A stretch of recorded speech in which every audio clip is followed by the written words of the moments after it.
Welcome back to Questions and Answers with Engaging Disability with the Gospel. I am Ashley Belknap, your host, and we are so glad that you've joined us. Today, we are tackling the question submitted on behalf of a couple who are parenting a young adult in their 20s with special needs. And this question says, what encouragement and perspective can you offer to parents who are caring for a young adult with disabilities and are beginning to grieve the loss of some of their dreams for her?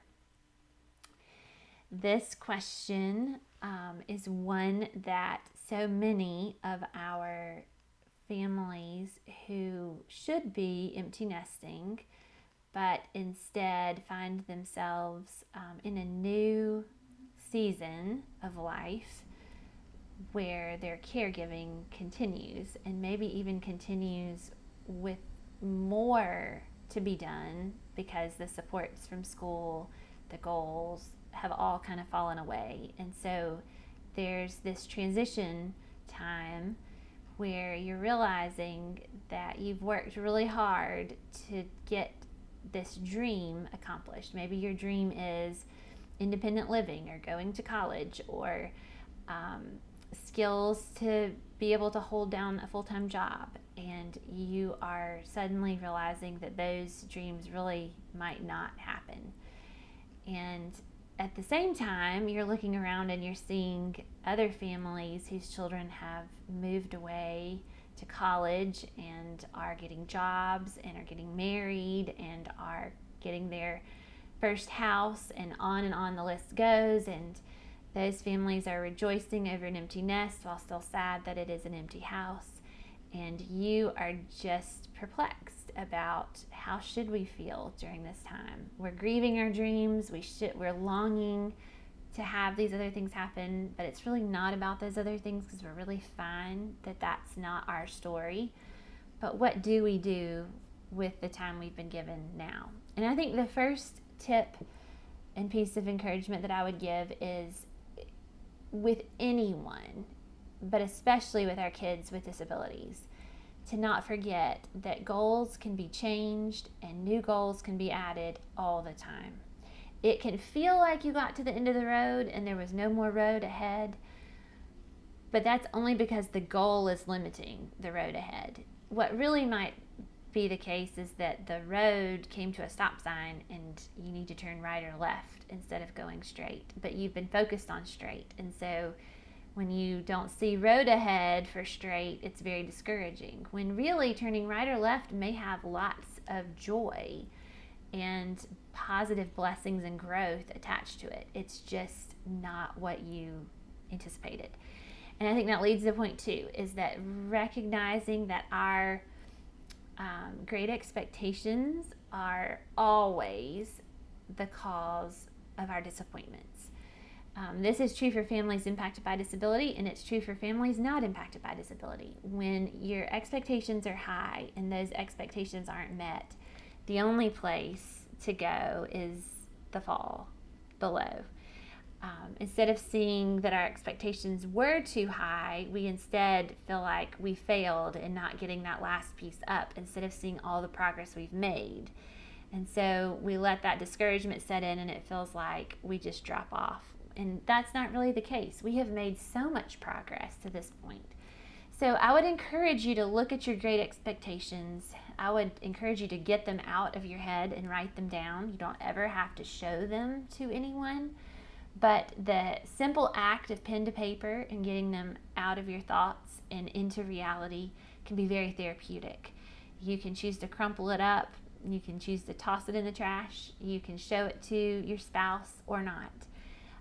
But those can become the things that you begin to pray over, those great expectations that you know aren't met, and how will God use this hard right turn or this small veer off in a slightly different direction. My third encouragement is to remember that life is not all or nothing. So it's not that we either completely soar independently or we are, stuck in this habit or pattern, holding pattern of being a dependent without purpose and meaning in life.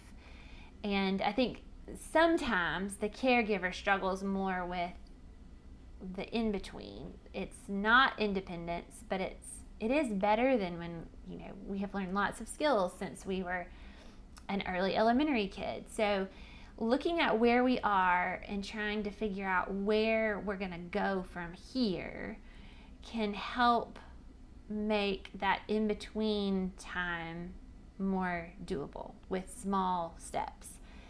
So my encouragement is to not view it as success or failure, for lack of better words here. It's not success if they move out and are independent, and failure if they don't. Reject that cultural narrative and instead say, this is God's plan for us. How are we going to thrive here? How are we going to find purpose? Who are our people going to be?